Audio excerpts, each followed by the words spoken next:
বান্দরবানের নাইক্ষ্যংছড়ি উপজেলায় পাহাড় কেটে বসতি গড়ার প্রবণতা ভয়াবহ রূপ নিচ্ছে। উপজেলার অধিকাংশ ইউনিয়ন জুড়েই এমন চিত্র দৃশ্যমান, যেখানে জনসাধারণ পাহাড়ের চূড়া বা ঢালে অবৈধভাবে পাহাড় কেটে ঘর নির্মাণ করে বসবাস করছে। ৩১ জুলাই দুপুরে নাইক্ষ্যংছড়ি সদরের হাইস্কুল পাড়ায় প্রশাসনের নাকের ডগায় একাধিক স্তরে পাহাড় কেটে গড়ে উঠছে ঝুঁকিপূর্ণ বসতি। এতে উপরের পাহাড় কাটা মাটি ধসে নিচের ঘরবাড়ি চাপা পড়ার ঘটনা ঘটছে।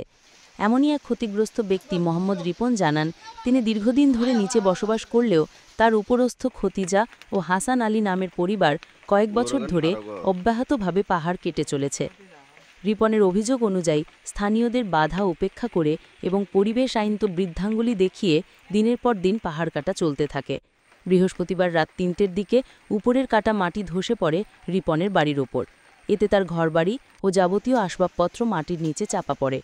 বর্তমানে তিনি পরিবারসহ খোলা আকাশের নিচে মানবতর জীবনযাপন করছেন।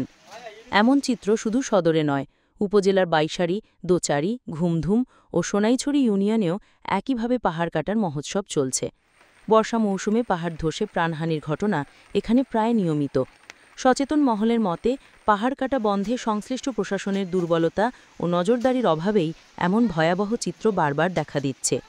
এ বিষয়ে সদর ইউনিয়ন পরিষদের প্রশাসক মোহাম্মদ মাহবুব এলাহীর নির্দেশে সচিব মোহাম্মদ হোসেন ঘটনাস্থল পরিদর্শন করেন এবং ক্ষতিগ্রস্ত পরিবারকে অন্যত্র সরে যাওয়ার নির্দেশ দেন।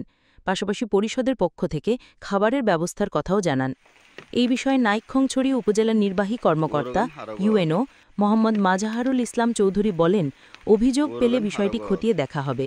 অন্যদিকে বান্দরবান পরিবেশ অধিদপ্তরের সহকারী পরিচালক মোহাম্মদ রেজাউল করিমের বক্তব্য নেওয়ার জন্য একাধিকবার ফোন করেও তার সঙ্গে যোগাযোগ করা সম্ভব হয়নি।